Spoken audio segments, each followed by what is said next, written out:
Welcome to Flashback Friday on the Transformative Principal Podcast. I've been doing this podcast for almost 11 years. Crazy. I've released over 700 episodes on this podcast feed. There's a whole bunch of shows that you've probably never even heard. There's so much good stuff in here. So what I'm going to do over the next few weeks, probably for a while, is release a show on Friday that is a flashback to something previous. Hopefully, if I'm organized enough, I can tell you why I think this show is still relevant today.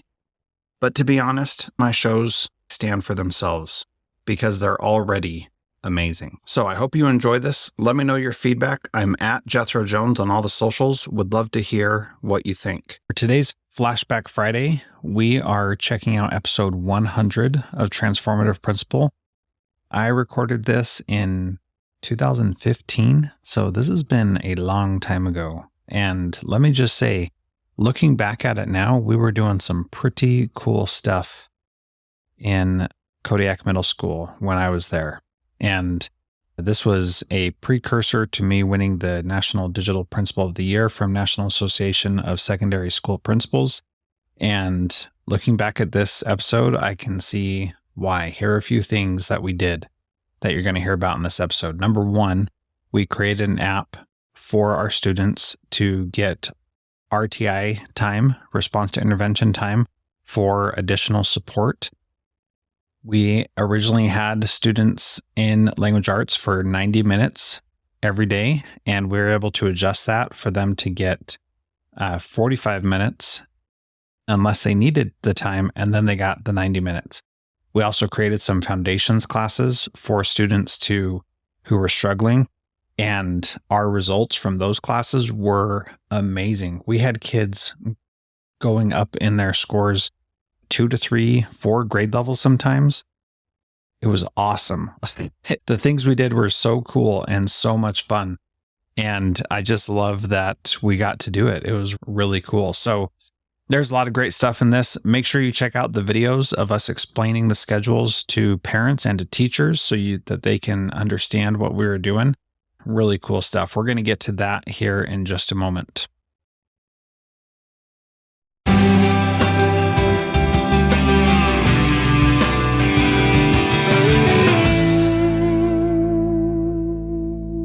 All right, welcome to the Transformative Principal Podcast. This is Damon Hargraves, guest interviewer for the Transformative Principal Podcast, episode number 100. I have Mr. Jethro Jones himself, Mr. Transformative Principal, here today. Mr. Jones is the normal host for the show, and it's my privilege to interview him today because this is the 100th episode. So we want to spend a little bit of time reflecting on everything that's happened since this podcast has started, and really specifically what we've been doing here in the middle school over the last year. Again, I'm Damon Hargraves, and I'm actually Mr. Jones's assistant principal here at Kodiak Middle School. And we really have been doing some things over this past year to transform our school in a better way and do things better. And we have some great processes that we like to share and get some insight from Mr. Jones. So, you doing all right, Mr. Jones? Doing great. Does it feel like the tables have turned? It does. I didn't think that I'd be bothered or uncomfortable about this, but I actually am a little bit. So. Bothered and uncomfortable. Always a good spot to have a guest. That's right. And I'm so used to asking the questions. I'm not used to having the questions asked of me. So, all right. Well, we're going to keep you on your feet today, and you're going to have to really activate those brain cells. So I'd like to ask you about the RTI process that we've been working on here in the school, and eventually get to a very specific solution that we came up with and get some insight from you about what was it about this whole process? Like what is your perspective as the principal? So, I haven't asked you these questions before. We've talked a lot, obviously, but I'm really interested to hear what you have to say about it. So RTI is something that our school district has been working on for a number of years, but we really gained a lot of headway last year. You want to talk a little bit about that? Yeah. First, before we get there, because you just jumped right in, I want to talk about how powerful this podcast has been for me personally, because so much of what I have done here at our school is what I have learned from interviewing all these other principals and educational leaders. So, a lot of what I'm going to talk about today are things that we have learned by going through interviewing all these principals together over time. And it's been incredibly powerful for me. And I believe that if people go through and listen to the amazing guests that I've had on in the past, they'll be able to take something from every single one of them and implement it in their school and make some really positive change. And that's kind of the culmination was this last year at Kodiak Middle School of how all of this stuff just kind of built up. I took all this amazing information from other people and I'm able to implement it now and seen some really positive results. So we took a big step up last year with RTI. And I believe that a big part of that was having an opportunity to do RTI in the way that we both really believe that it should be done, that it needs to be very adaptive to student needs, that we need to focus on what the kids really need, not as a lip service thing like, oh, the kids need whatever, and that's what we do because it's about the kids, but really looking at the kids and making some hard decisions about what we're actually going to do. So was there a turning point or a time where you felt like you, as the primary leadership person in the school, decided this is just the way we've got to go and we've got to ramp it up? Was there a point where that hit you? There wasn't like a turning point. It was always my goal when I came here, and how fast we moved was basically a function of how many people were willing to get on board that same train. So we've got marvelous support from the school district in implementing RTI processes here. We've got a district-wide RTI committee that I was a member of, and then there were enough people in the school that we knew were into the idea of effective RTI. And so maybe there was a turning point. Maybe that was the RTI conference in Anchorage that we went to last year, because that's when things really felt like we kind of started going full speed ahead. Whereas the first half of the year, we were talking about things and trying to put things in place. And then we went to the RTI conference in January, and then it was like the floodgates opened. And it seems like just yesterday we were there listening to Austin Buffum and filling out that big, huge pyramid with a couple teachers from our school and making these grand plans. And then now here they are actually working really well. So what's interesting about that is that, when I said pivotal point, that was the pivotal point that I look back and see where the school made a change. I think that you're right, though. I think that maybe we all had ideas that this process was where we wanted to be, or at least was important, or maybe for some it was just this was something that we were supposed to be doing, but it just didn't quite kick into gear until we all were sitting around that table at that conference and started really putting things down on paper, really mapping out where our school was at that moment, and started to see really how far we were already and highlighting what areas we needed to get some supports put into place. So what was it about that conference? So, we had some core team members there. We had some phenomenal speakers that we went and saw, but is there anything? So what I think it was it was time for us to think and talk and plan away from the busy day-to-day of what's happening in the school.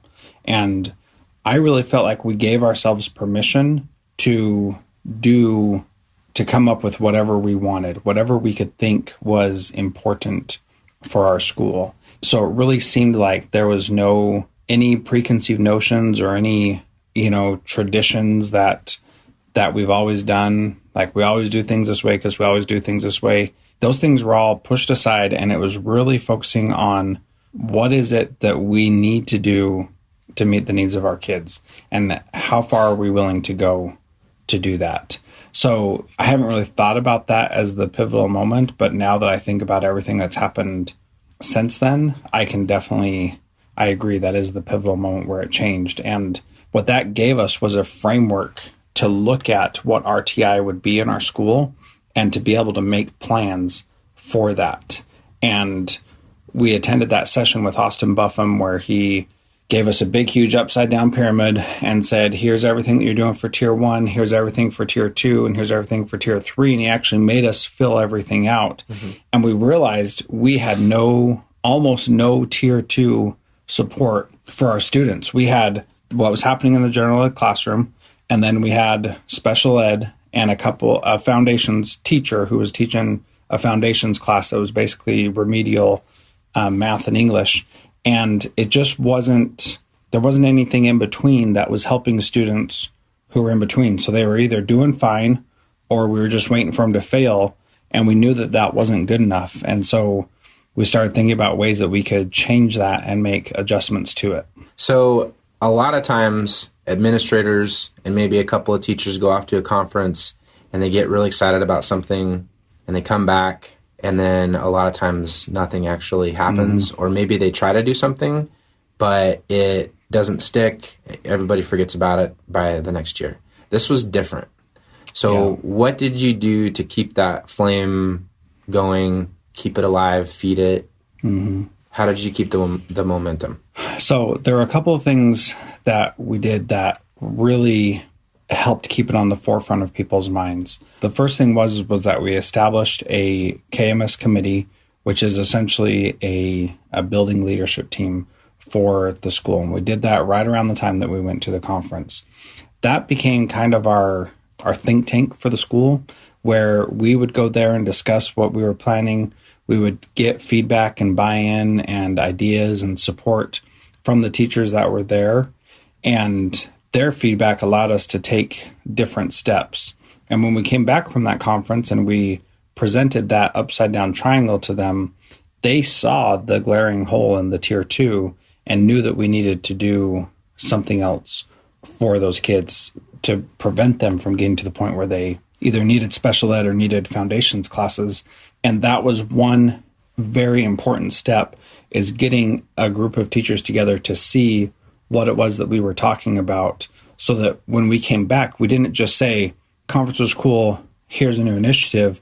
We came back and continued the planning process with a group of teachers who could contribute to the conversation. And that's what I remember. The poster that we filled out, what did you do with it? I hung it up. Yeah, it was hung up on your wall in your office. Yeah. I remember frequently referencing it in conversations with teachers, in meeting with the rest of the leadership team, the KMS committee. It really did feel like a continuation of that initial team at the RTI conference where we were all sitting around that table.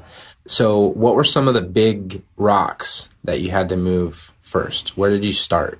The first thing was really giving teachers permission to come up with different plans and to approach the problems in different ways. And that was really vital to being able to move anything, was because we had some things in place and those things were good, but they weren't great. And so one of the things that was in place was, for a while at our school, we had 2 45-minute periods dedicated to English language arts. And that's good for kids, right? Because kids need to learn how to read. Kids need to know know how to write. Those are important things. But not every kid needed 2 periods to be successful. Now, we had great scores for ELA on our state tests and on the SRIs and the Ames Web tests. We had great scores for those. But we knew that some kids didn't need that much time in ELA to be successful. We also knew that some kids needed more time in math to be successful.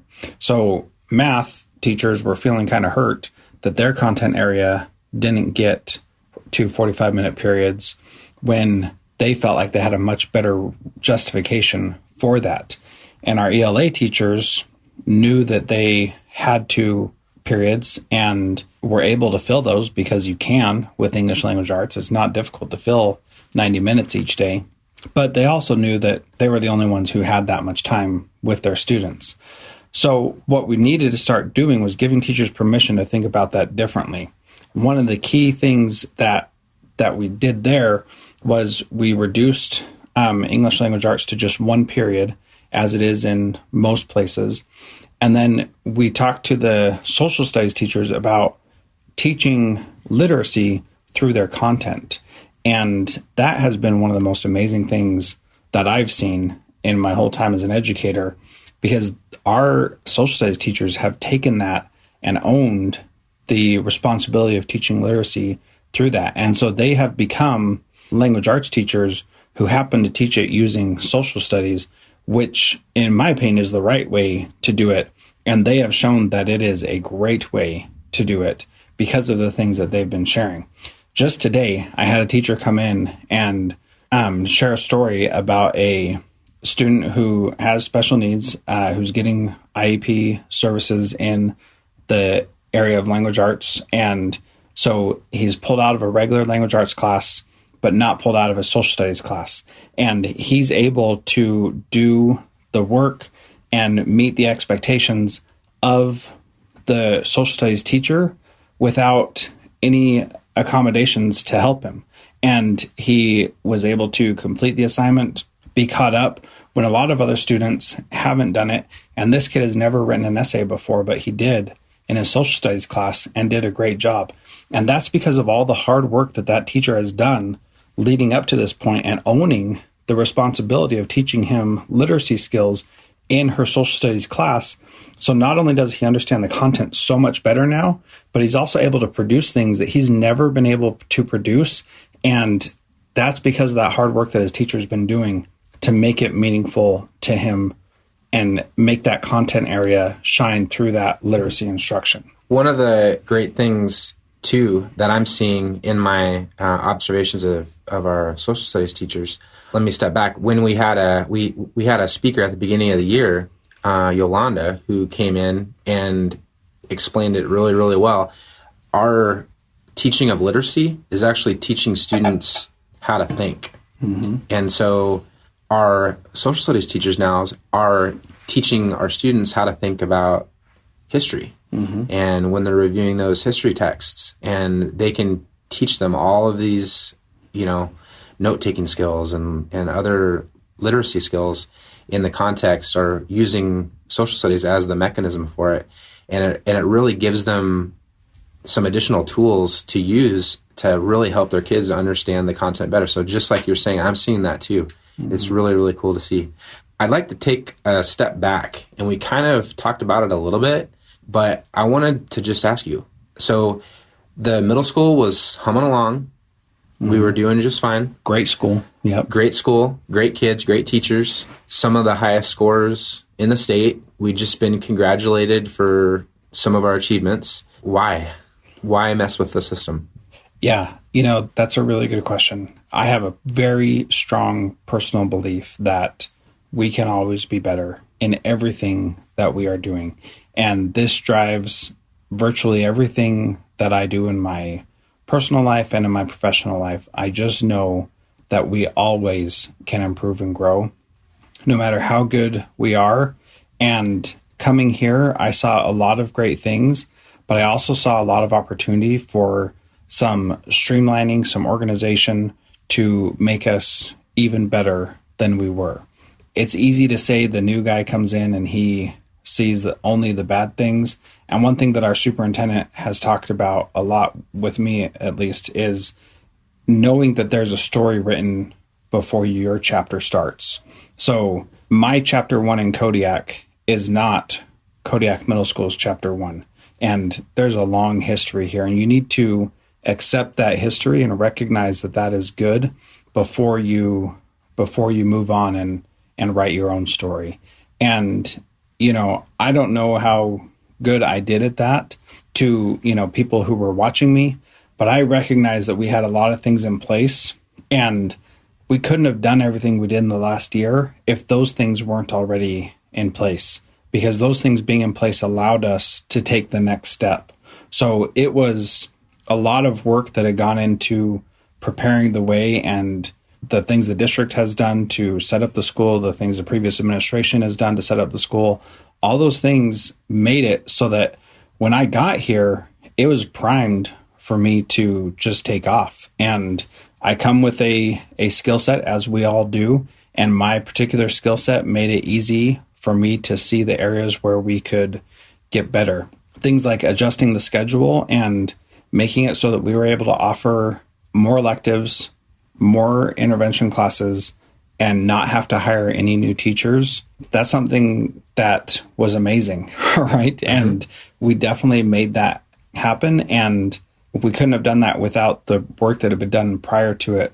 But more importantly, for us to be successful with this year where we had budget cuts in the summer and didn't know if school year was going to start at some point in the summer because of the budget issues in Alaska, we were able to make these radical changes and do that all without having to hire any new people, which is a pretty amazing thing to be a part of, because we always need more people. We always need more money, and we were able to do what we did without either one of those. Absolutely. One other thing. So I'm just going to add some. This is a really interesting interview because, obviously I know you and was here for the whole process. So I get to throw some other things out there that.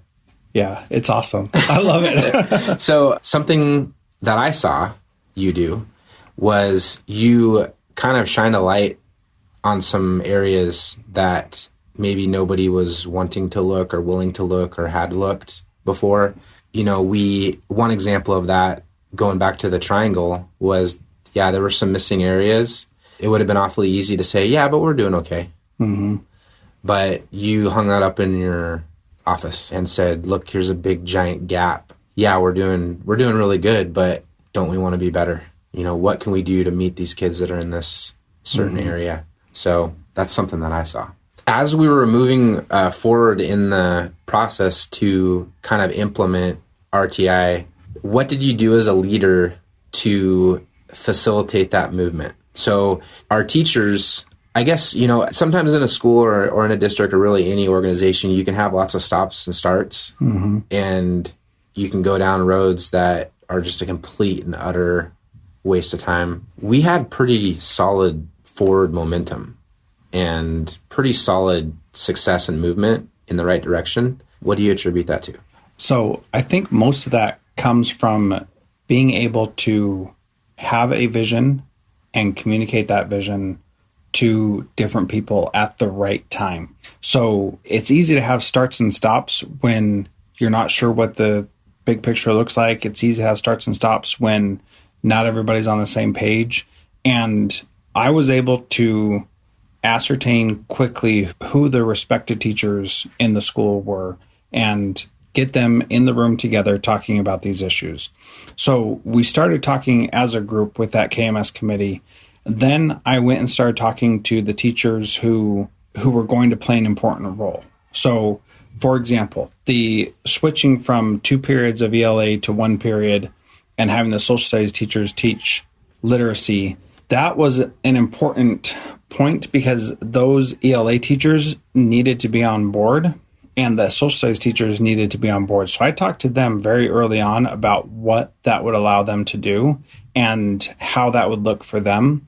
And so I was able to communicate that vision to them and make sure that they understood what it was going to look like next year. I started those conversations in February, right after that RTI conference. And then by the time we announced it to the whole staff in end of April, beginning of May, then they had a couple months to think about it, process it, and deal with it so that they were ready to make that change. And that was a big help.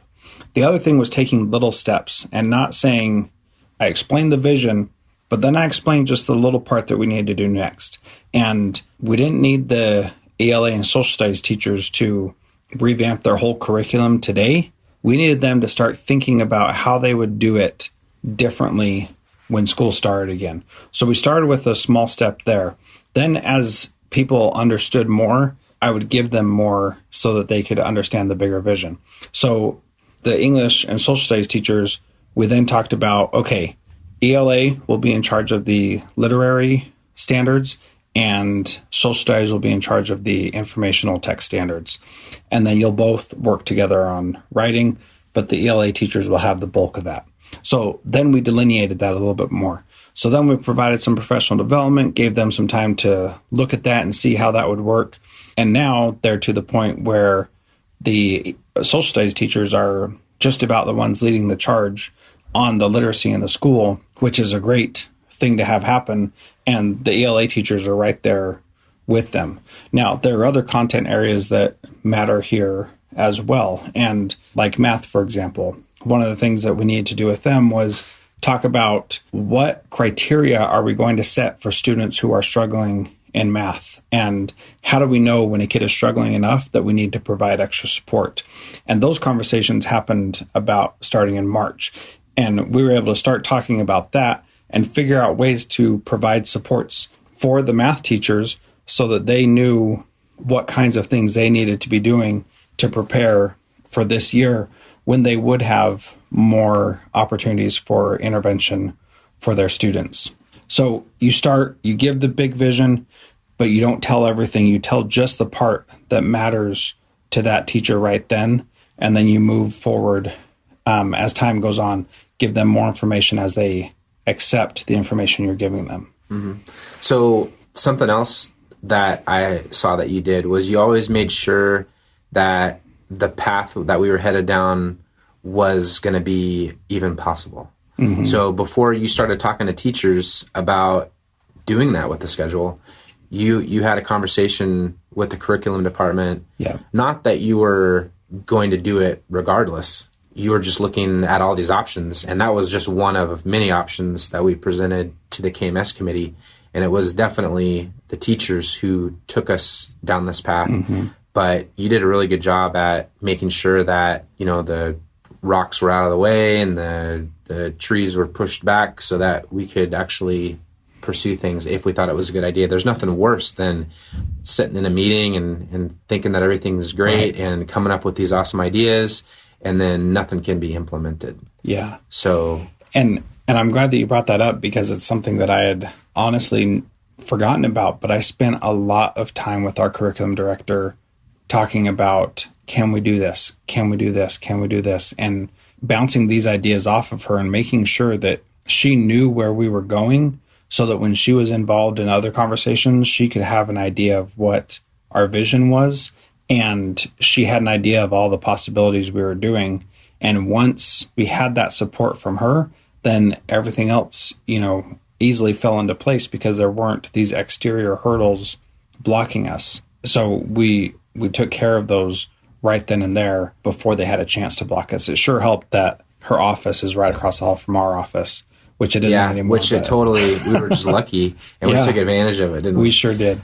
So talking about communication, talk about that a little bit more. Who else did you have to communicate outside of our building to make sure that this could happen and happen well? Yeah, obviously we had to communicate with the superintendent and assistant superintendent, the district leadership. We had to make sure they knew what was going on. We had to communicate with the people who do the scheduling and the system stuff at the district office. And then we need to make sure that the other principals in the district knew enough about what was going on to buy into the vision as well. Their support was important.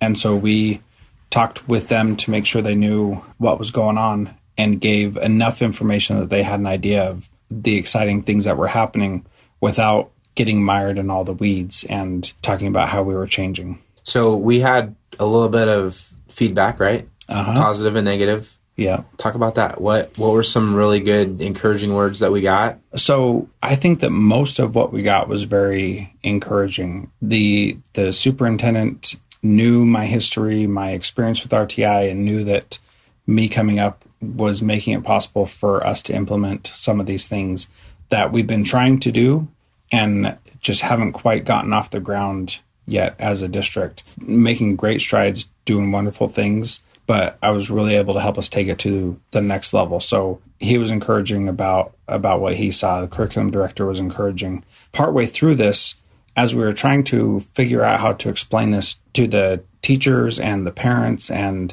make sure they understood what our change schedule was going to look like, we made a couple of videos to explain to parents and a video to explain to parents and a video to explain to teachers. And we put those on YouTube, shared them with the board, and, didn't get a lot of feedback. And then you had the brilliant idea to start tweeting it out and sharing it. And we shared it with the principals here and shared it with other people on social media.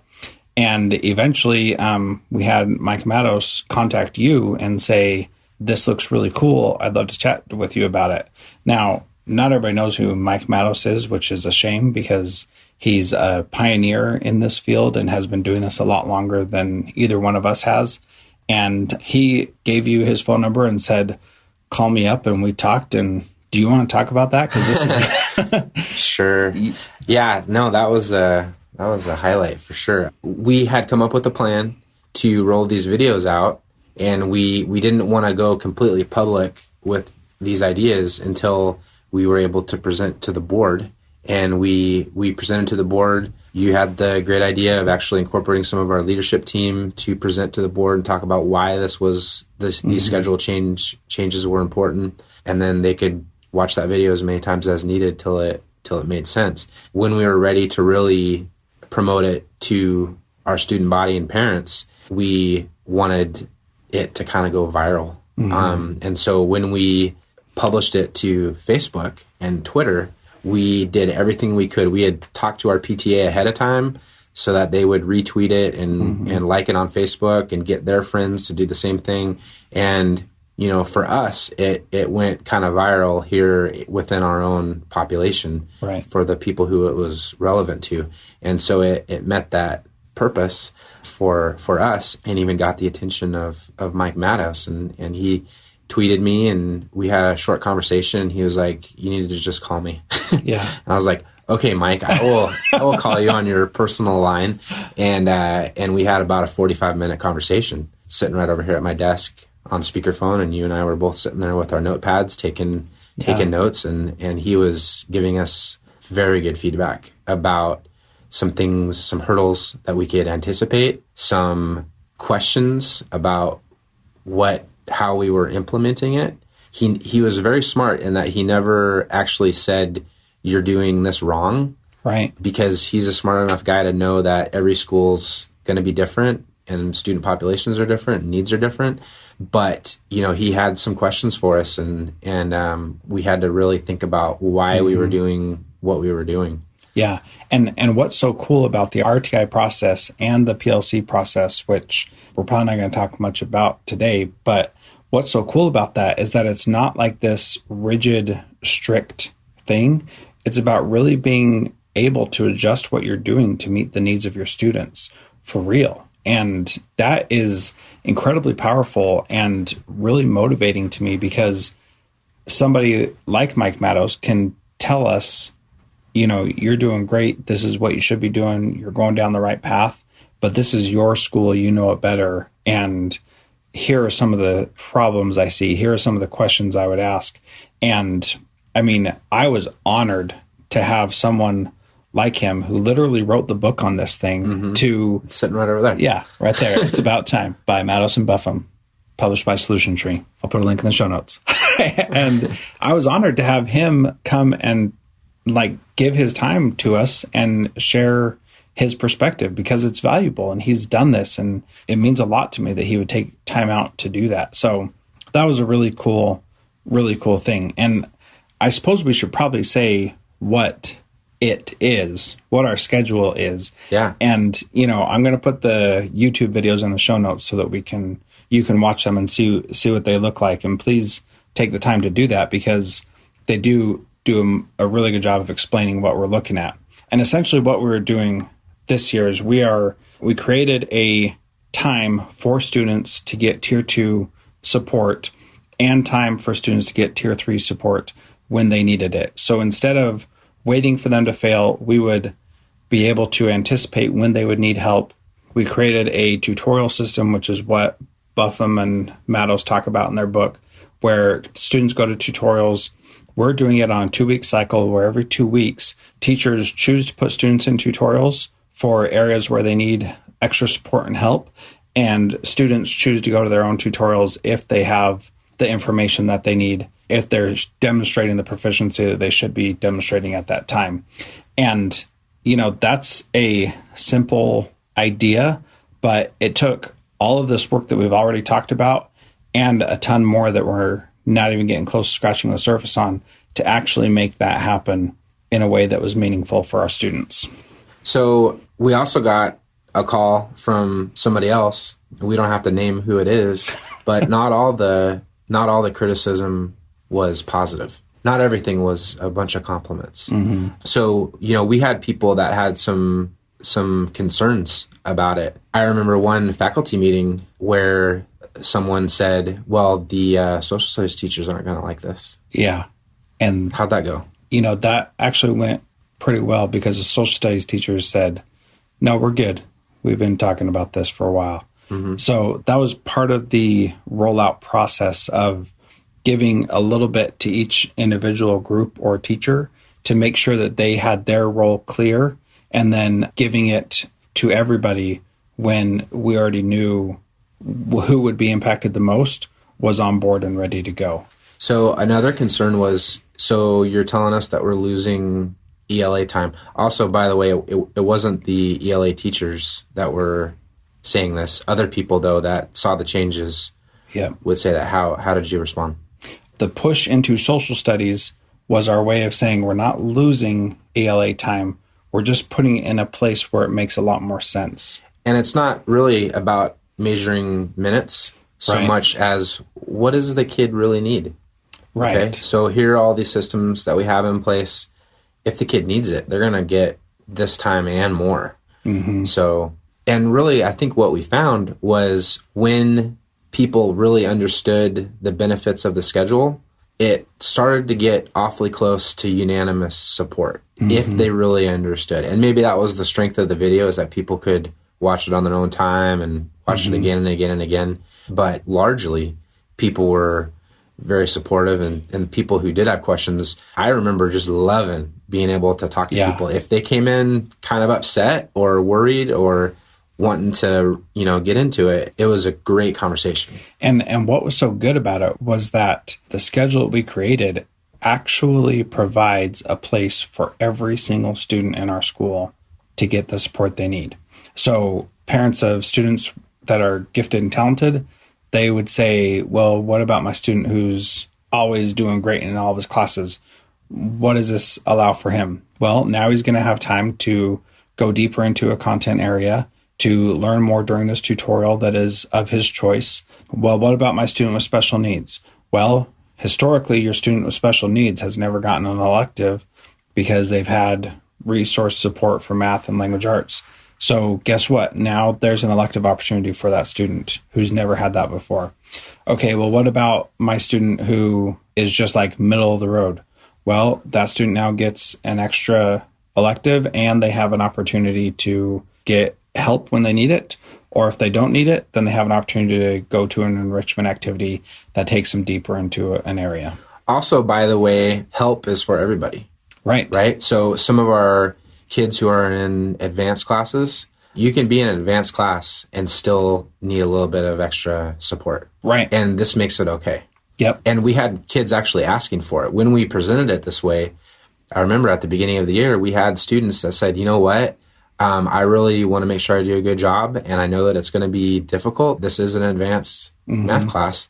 It's going to be at a much higher level, and I want to make sure I have some extra time on my schedule. So, hey, can you go ahead and stick me in this math tutorial or win time or... Well, and the win time, which was a brilliant idea, allows students to have that time for whatever is needed. And so WIN stands for whatever I need. Whatever I need, yep. And so they are able, that's a brand new class that we offered this year. Did very little talking about it. All we did was put on the elective choice thing was WIN, whatever I need, extra help and study skills. And we put that out, and we had a full course of students sign up for it. Way more than we thought. We thought we'd have a cap of like 10 kids.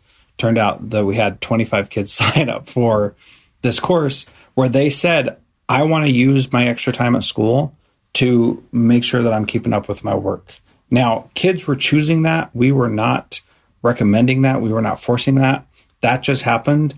And that was a beautiful thing to see students able to choose that extra time to just have help. And so far, that's been pretty cool to see kids in that situation. And I think it's worth noting, too, that we really hadn't had anything like that before. And so there wasn't a preconceived notion that this type of class would just be kind of a blow-off class. Right. And that, we would just get to go goof off in the library. And that's not what it's become either, by the way. The kids, I believe, like you just said, really did want to utilize that time. Yeah. Pretty awesome. So talking about this tutorial time, it's kind of a unique time in our schedule. It really is. And that brings with it some major challenges. Yeah. So what were some of those unique challenges? So the way that a tutorial works is every 2 weeks, we want kids to be able to choose what they want to do. And so that requires some flexibility in scheduling. That requires some dynamic schedules that will change at different times. That requires some teachers to buy into that idea and start doing some things that they're passionate about and that are interesting to the kids. And then one of our big concerns was that if we do this tutorial thing, we're going to have basically an hour every day where we don't really know where kids are. And that was a thing that was stressful to me and you, to think that we wouldn't have a way to track where students are supposed to be and they would be out wherever. And, you know, Mike Mattos and Austin Buffum, who have been doing this for a while, they have a paper planner system where kids, you know, choose based on what they need, and then they get a stamp to go to a certain place. But still, they don't really know where those kids are. And it's a short amount of time. It doesn't need attendance taken, but we need to know where kids are.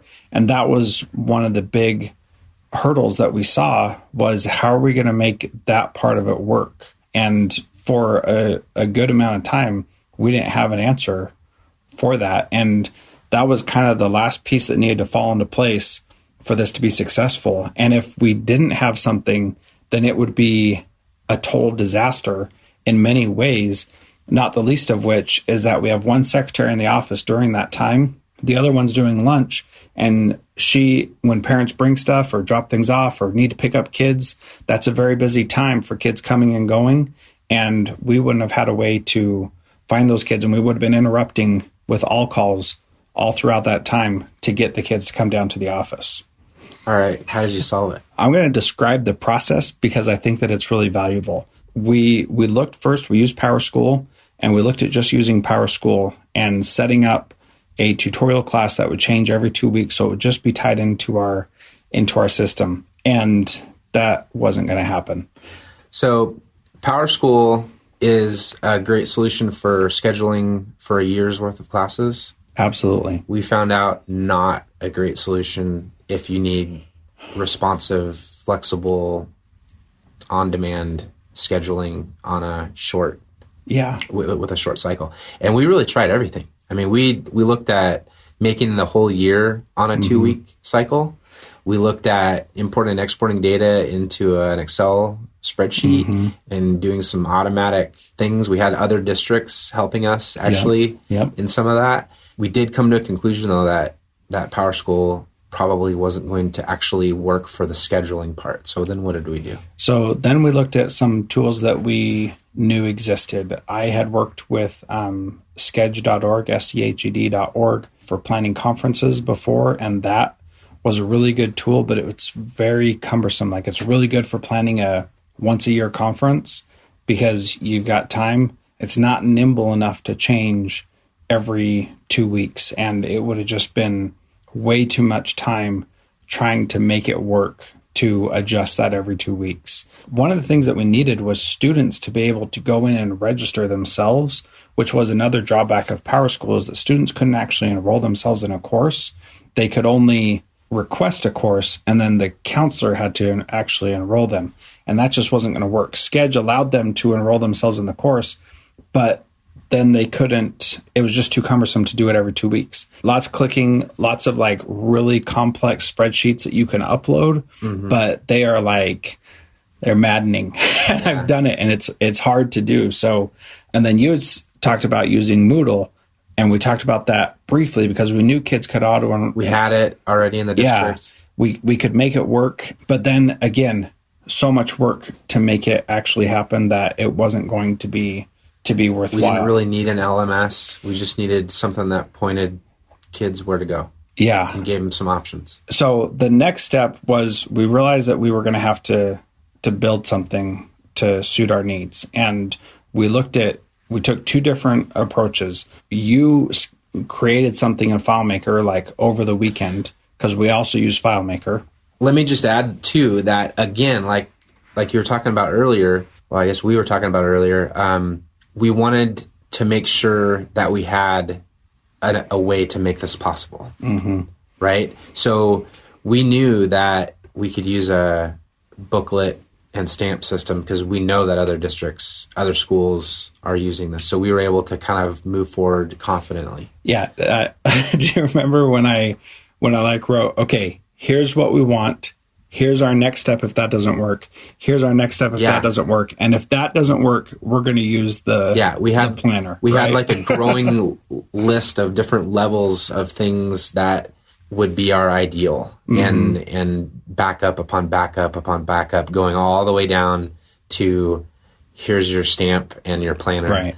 And so, we were able to actually continue this process with teachers, not really knowing what we were doing on this side, because this was just a logistic problem. Right. I mean, this was pure logistics. Teachers don't need to be worried about this. This was just a process, computer logistics thing that needed to get solved. But and what's so interesting about that is that we knew that if this part didn't work and it wasn't easy for teachers, then it would add frustration to everything else, right? Yep. And so it was really important for us to get this part right.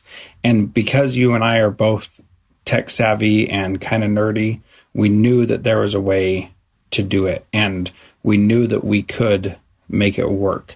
So you looked at FileMaker Pro. We also looked at having... FileMaker 2 was a system that was already in the district. Right. So politically, we could... That might be a good route. That was just another option for us. And you're right. Literally, I got a lynda.com account and borrowed from a friend and jumped in there and learned FileMaker like over a long weekend and built something that could limp us along if we needed to. Yeah. Which is crazy, actually, now that I think about it. Now that you think about it, you're like, what were we thinking? Holy cow. So there was that. And then we also had talked to Carnegie Mellon's computer science department about having some students come up over the summer, spend some time here and actually develop some software for us, either using FileMaker or something that they had created. And that was what the plan was going into the summer.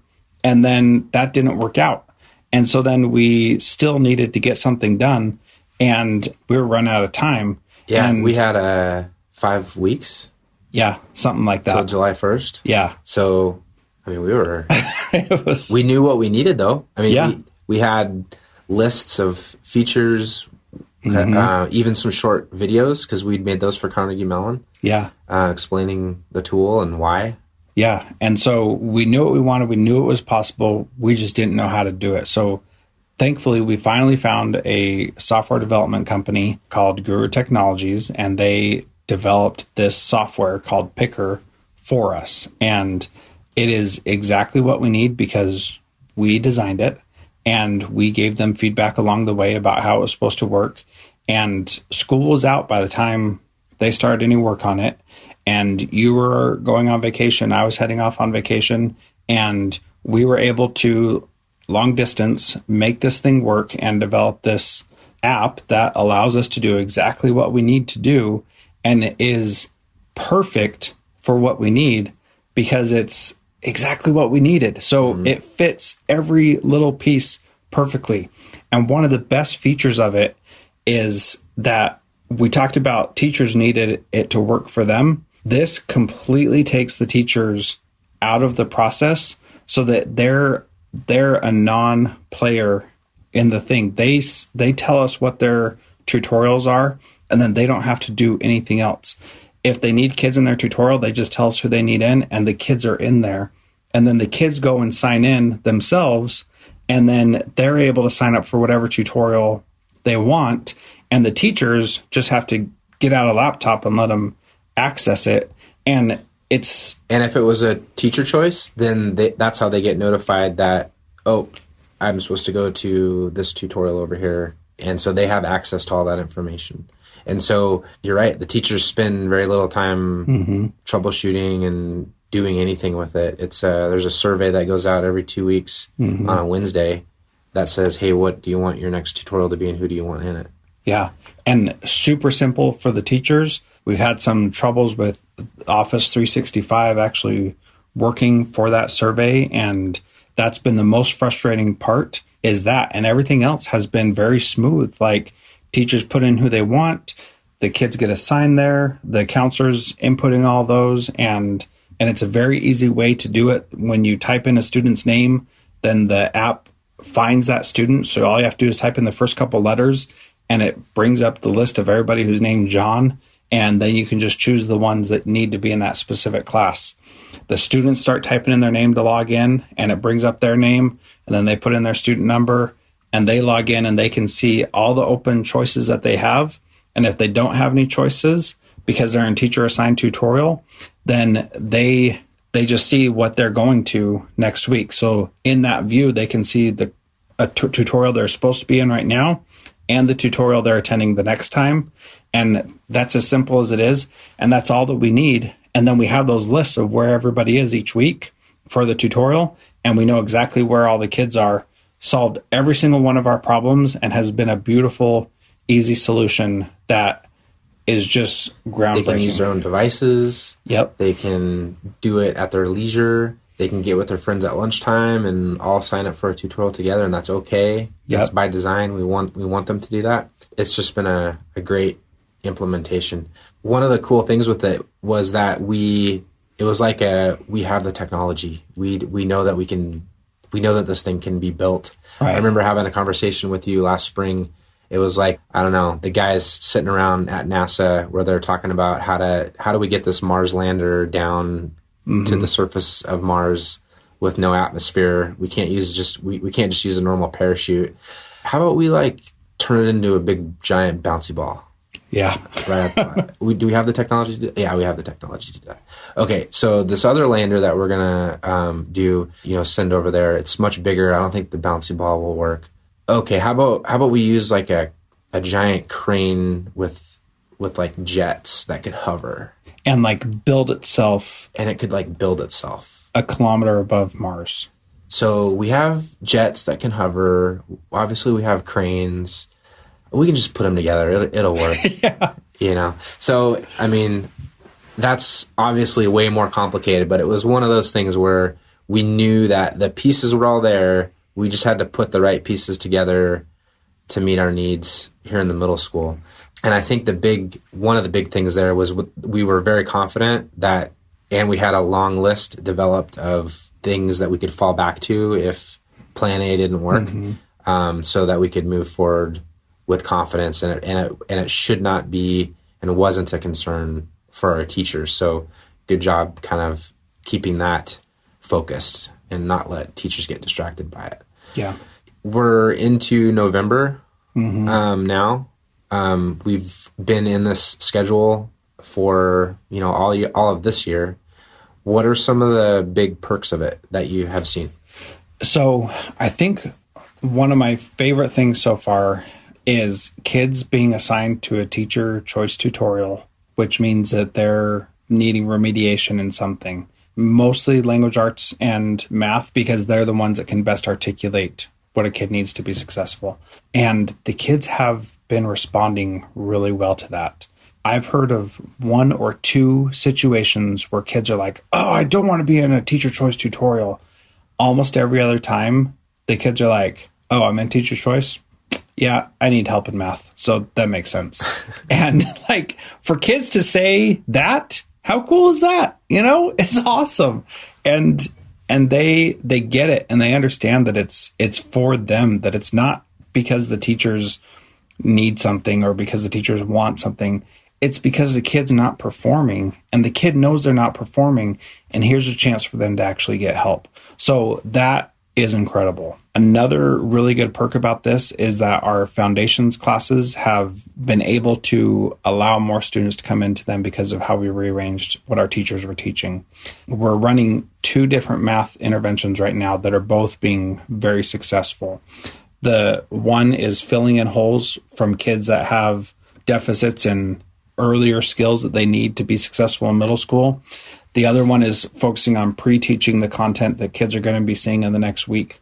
And both of those are producing really good results. Last year, when we had just the Fill in the Holes Foundations class, nearly every single student grew a year or more in that class. So that's showing great growth. And this year, now that we've been able to add in the second way of doing it, students who have never been successful in math are successful in math because they're getting pre-taught the things they need to be successful in that class. And that is really awesome that kids who hated math and did everything they could to get out of it are now in math, doing great, and feeling positive about being in there. That's a very exciting place to be for students. And one of my educational philosophies for a long time has been, however long kids are here at our school, I want this to be the best educational experience they have. So when they move away, they miss it. And when they get here, they say, this is like the best school ever. I really want that to happen for all of our students, no matter how long they're here.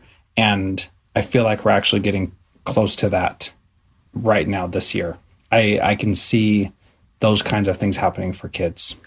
So giving some practical advice to a principal or a team who is looking to implement something similar, what are some, not necessarily like negatives or even pitfalls, but what are some ways of doing things that you would share with people? Like once you've already got it established and you're heading into this first year, share some of those things. That's a good question.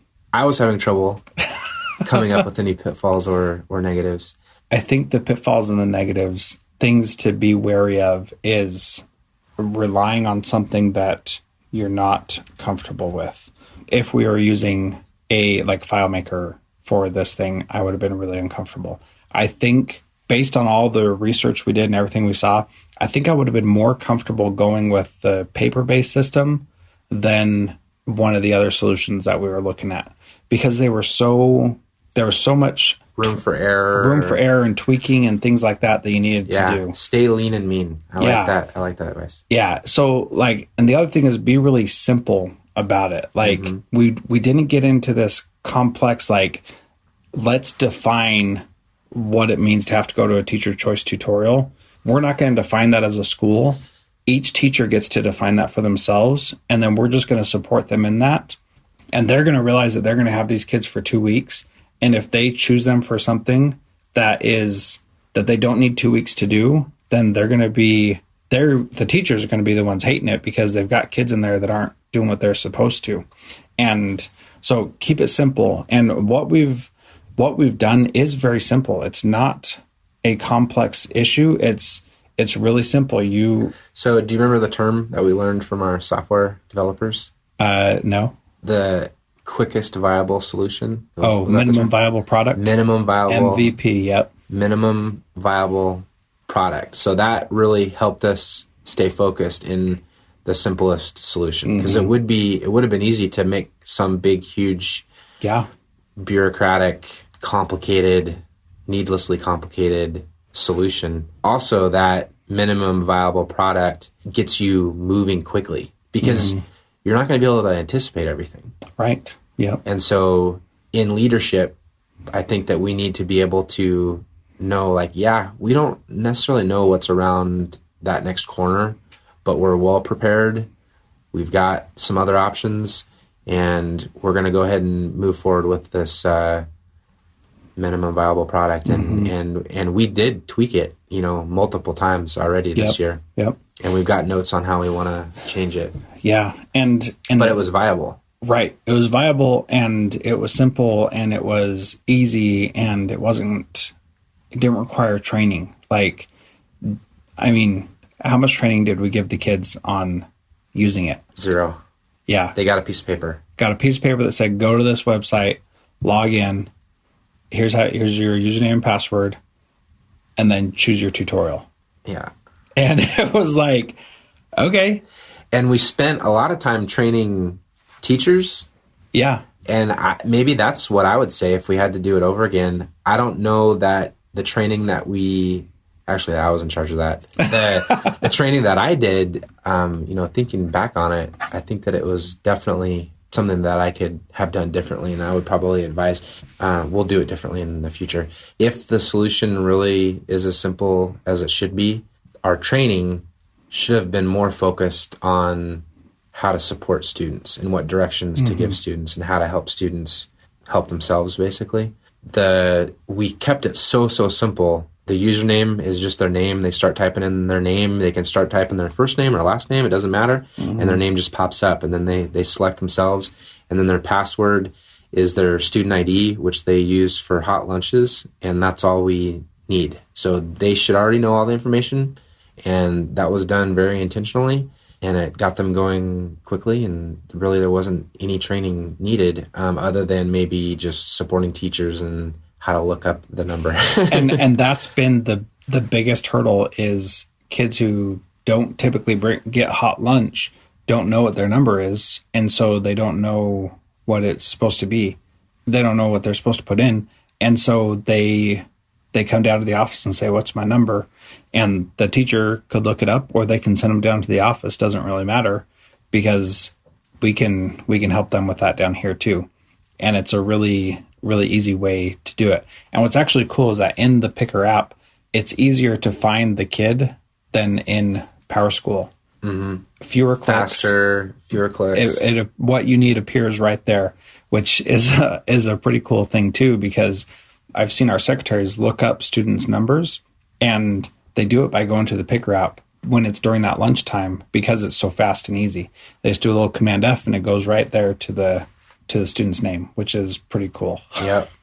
Where do you see our growth now? We've got this new schedule implemented. We've got this tutorial time. That's great, giving kids more options. We've done some things that we thought were going to be pretty hard, and they were, and we navigated them. So are we just building on this, fleecing it out? Where do you see this going? So what I see is us continuing to build on it and fleece it out, but also getting better at anticipating needs of students. So if a student is starting to show signs of struggling in math, we want to be able to offer help as soon as possible.